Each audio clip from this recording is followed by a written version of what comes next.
चलिए इस नक्शा को देखिए। आज जो हम लोग पढ़ेंगे क्लास 6 का विषय अतीत से वर्तमान इतिहास और अध्याय 7 प्रारंभिक राज्य। इसको पढ़ने के पहले आपका जो पिछले अध्याय में पढ़ाई हुआ, पिछले अध्याय में हुआ था ना पढ़ाई, अध्याय 6 में पढ़ाया गया था वैदिक काल। और वैदिक काल के पहले पढ़ाया गया था हड़प्पा संस्कृति। आपको प्रथम नगरीकरण, जब हड़प्पा सभ्यता का विनाश हुआ तो उसी समय में एक जो है सभ्यता का विकास हुआ जिसको जाना गया वैदिक काल के नाम से, आर्य सभ्यता के नाम से भी जाना गया। और ये बसा था भारत के उत्तर और पश्चिम। और वैदिक काल में भी दो भाग हो गया था, एक पूर्व वैदिक काल और एक उत्तर वैदिक काल। और उत्तर वैदिक काल में आते आते लोग जो है बस गया था, आपको जो बिहार का गंडक है वहां तक बस्ती बस गया, लोग वहां तक बस गए। ये जो है वो बस्तियां जब बसी थी करीब आज से 3000 वर्ष पूर्व, 3000 वर्ष पूर्व लिखते जाइए। तो इस बस्तिया में पहले राज्य नहीं था। राज्य क्या था? आपको जन था और जनपद था। जन था और जनपद था, है ना। और इसका मुख्य पेशा क्या था? कृषि था और पशुपालन था, है ना। पशुपालन बहुत बड़ा महत्व था पशुपालन का। पशुपालन के ही जीविका चलाते। फिर कृषि हुआ शुरू। कृषि का जब शुरुआत हुआ तो लोग क्या हुआ? बसने लगा, गांव के रूप में बसने लगा, है ना। राजा नहीं थे तो सत्ता चलता था कैसे, राज चलता था कैसे, सबका जन था, राज तो नहीं था, जन था और जनपद था। तो वहां कबीले होते, है ना, और राजन होते, है ना। गाय के सुरक्षा के लिए राजन को बहाल किया जाता था, है ना, बहाल किया जाता था। और वो राजन जो होते थे बहुत बहादुर होते थे, लड़ाकू होते थे, है ना, लड़ाकू प्रवृत्ति। और उसी समय जो है आपका एक जन और जनपद का जो है गठन होने लगा, बनने लगा।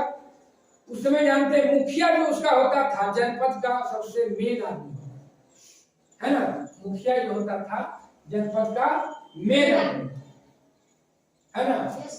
और वहां छोटे छोटे जनपद बनते गए। छोटे जन को ही मानता था कि हम जनपद हैं। कई जन मिल के भी एक जनपद हुआ करता था, है ना। और अधिकांश जन अकेले रहता था। कुछ जनों को मिलाकर जनपद बन गए, है ना। जैसे आपका उसका उदाहरण है पांचाल जनपद, लिख लीजिए पांचाल जनपद। वो कई जनों को मिलकर एक बन गया पंचाल जनपद, पंचाल।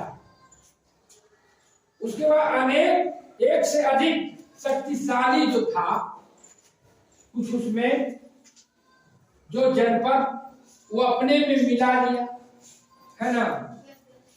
उस समय आपका मगध भी था, महाजन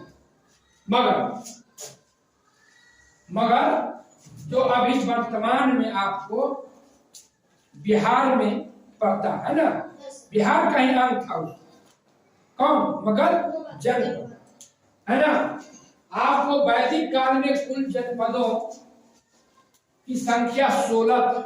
कितना? 16। आपको बौद्ध धर्म और जैन धर्म के ग्रंथों में भी इसका प्रमाण मिलता है। कौन ग्रंथों में? बौद्ध और जैन धर्म के ग्रंथों में इसका प्रमाण मिलता है। अब जब है महाजन पद का शासन व्यवस्था, है ना, महाजन का शासन व्यवस्था, है ना। महाजन पद था, अंग था, मगध था, काशी था, कौशल, वस्त, अवंतित, वजीर, जुम्मन आदि जो था, ये क्या था? जनपद था, है? और जनपद का जो शासन व्यवस्था था दो तरह का। किस तरह का था? दो तरह। एक था राजतंत्रात्मक व्यवस्था और एक था गणराज्य व्यवस्था, गणतंत्रात्मक व्यवस्था। किस तरह की सत्ता था? दो तरह।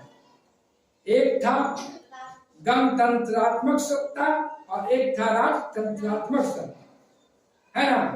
गणतंत्रात्मक सत्ता में क्या होता है और राजतंत्र में क्या होता है? राजतंत्र में होता है कि राजा जो होता है, राजा का जो है परिवार ही हटने के बाद राजा बनते जाता है।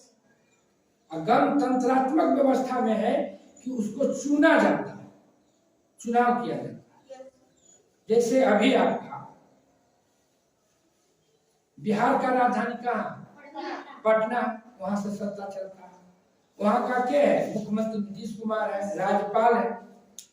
तो मुख्यमंत्री कैसे बनते हैं? पहले विधायक का हम लोग चुनाव करते हैं, तब फिर मुख्यमंत्री का चुनाव होता है ना। तो ये क्या हुआ? गणतांत्रिक व्यवस्था। राज सत्ता में क्या हुआ आगे पर बताएंगे कि राजा का बेटा ही बनते गया, परिवार ही क्या बनते गया? राजा, है ना।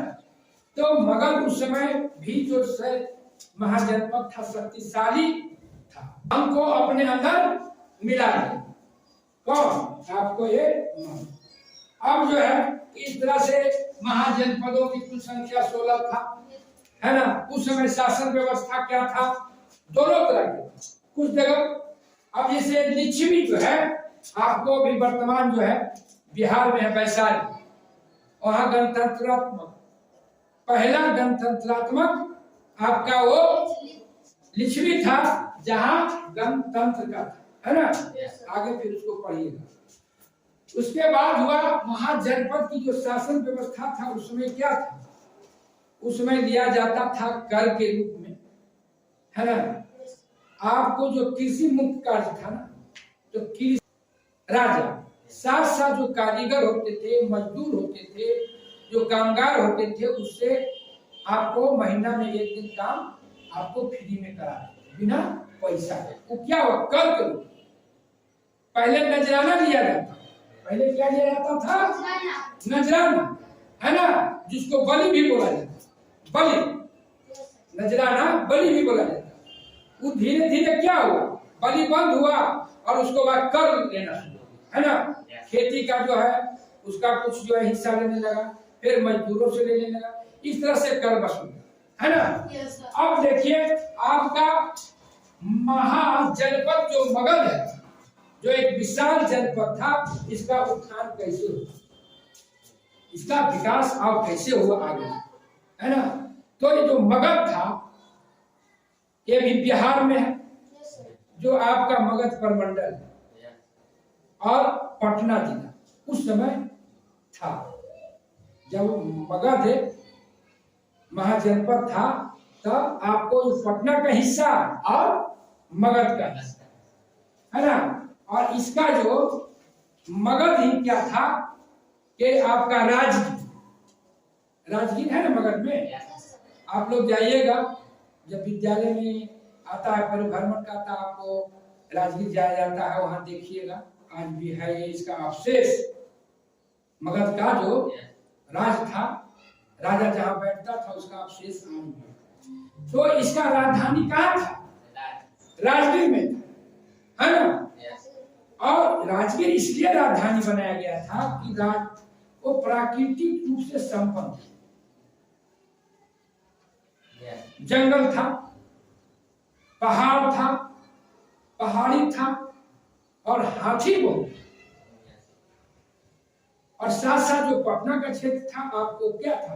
गंगा नदी था किनारे, गंडक था, है ना।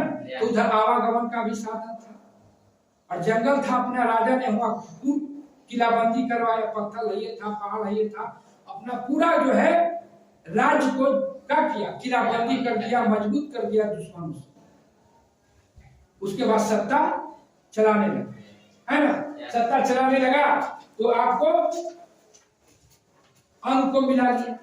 साथ साथ क्या किया, तो वहां का जो प्रथम राजा था मगध का, प्रथम राजा बिंबिसार, प्रथम राजा बिंबिसार, बिंबिसार ने अपनी सत्ता को और मजबूत बनाने के लिए उन्होंने कुछ जनपदों से अपने वैवाहिक संबंध स्थापित, शादी ब्याह करना शुरू कर लिया। जैसे आपका ये जो है है ना, फिर आपको लिच्छवी है ना, वैशाली, उस समय क्या किया, अवंती समय अपना जो है वैवाहिक संबंध जो है बिंबिसार ने स्थापित करना शुरू कर दिया। शादी विवाह करने लगा, अपना क्षेत्र को बढ़ाने लगा, पूरा मजबूत हो गए, है ना। उस समय जो 16 महाजनपद था उसमें आपका जो मगध महाजनपद था उसका एक सबसे मजबूत राजसत्ता था, है ना, सबसे मजबूत राज था। अब जब बिंबिसार ने अंक को मिला लिया था अपने, उसके बाद उनका बेटा बिंबिसार का बेटा अजात शत्रु बना आपका मगध का राजा। जब इन्होंने मगध का राजा बना अजात शत्रु, तो उन्होंने अपने पिता के नक्शे कदम पर चलते हुए राज को विस्तार करते गए। और राज को विस्तार करने में आपको क्या कर लिया, उन्होंने कौशल और बाजी संघ पर क्या कर लिया, मिला लिया, कब्जा कर लिया, समझिए ना। उस समय का वहां राजा था सेन जी, किसका, आपका कौशल, है ना, का राजा, है ना, और बजी संघ का, और उसको मिला लिया के अजात शत्रु ने मिला लिया अपने राज। उसके बाद कुछ समय तक चला, फिर लड़ाई होते रहा, है ना, वो सोचा कि हमारा राज को फेरी करे। उसके बाद देखिए पूरी तरह तो कब्जा नहीं किया था, पूरी तरह कब्जा नहीं किया था, है ना। उसके बाद जो है आपको कौशिक को प्राप्त कर लिया था, काशी को प्राप्त कर लिया था, लेकिन आधा अधूरा रहा, है ना। उसके बाद जो है उसी समय ये क्या किया था, अजात शत्रु जो राजा था अपने और जो है राज को मजबूत बनाने के लिए सैनिक रूप से आपको जो ये देख रहे हैं सोन नदी, गंडक और गंगा, वो तीनों क्या संगम है ना, जहाँ संगम है दानापुर के आसपास अपने के पास में है, वहां आपको सैनिक छावनी का निर्माण है, सैनिक छावनी, पुलिस जो है ना, सैनिक को रहने के लिए व्यवस्था के अजात शत्रु कि हम दुश्मनों से अपना सुरक्षित रखेंगे अपने राज्य।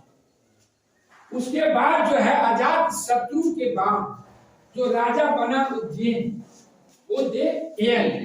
कौन राजा बना, उज्जैन जब राजा बना तो आपका जो मगध का राजधानी राजगीर, उसको वहां से शिफ्ट कर दिया, आपको स्थापित कर दिया पाटलिपुत्र, पटना, पाटलिपुत्र क्या राजधानी बना के आपको उज्जैन, है ना, पाटलिपुत्र में, है ना, पटना के समीप।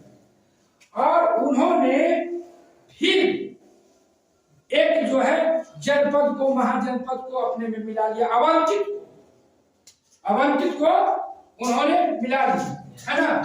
और उस समय अवंतित के राजा था चंद्रपद्योत, कौन था, चंद्रपद्योत को हराकर अवंतित को आपको उज्जैन ने मिला लिया, अपने मगध साम्राज्य में मिला, मगध राज्य में मिला, आओ मगध हो गया पूरा मजबूत साम्राज्य।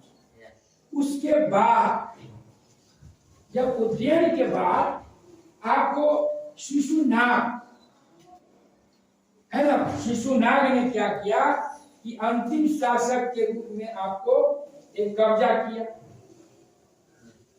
फिर उसके बाद शिशुनाग के बाद जो है, शिशुनाग के बाद बना नंदवंश, नंदवंश का सत्ता है, धनानंद, कौन आया, धनानंद, लेकिन धनानंद बहुत क्रूर राजा, अपने जो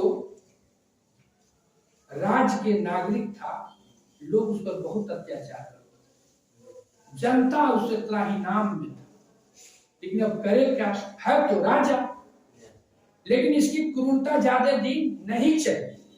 धनानंद का क्रूरता ज्यादा दिन नहीं चली, और इस पे इसी समय ये तो क्रूर था ही, धनानंद पूरा मौज मस्ती में रहता था।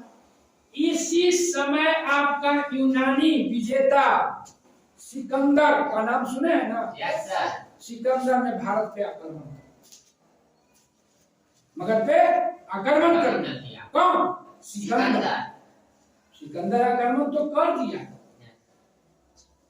लेकिन जब यहाँ आया ना, तो भारत मगध की सेना जब देखा कि हाथी है, पूरा पुलिस है, इसकी सेना इतना मजबूत था ना कि उसका जो सिकंदर का सेना था, जो मगध का ये सेना देख के कहा कि हम लड़ाई नहीं। तो जब लड़ाई सेना नहीं करेगा तो राजा लड़ेगा अकेले? राजा नहीं लड़ेगा। वो तो आया जरूर, लेकिन यहाँ दाल नहीं करना। उसके बाद उसी बीच आपको इस सत्ता कौन काबिज कर लिया?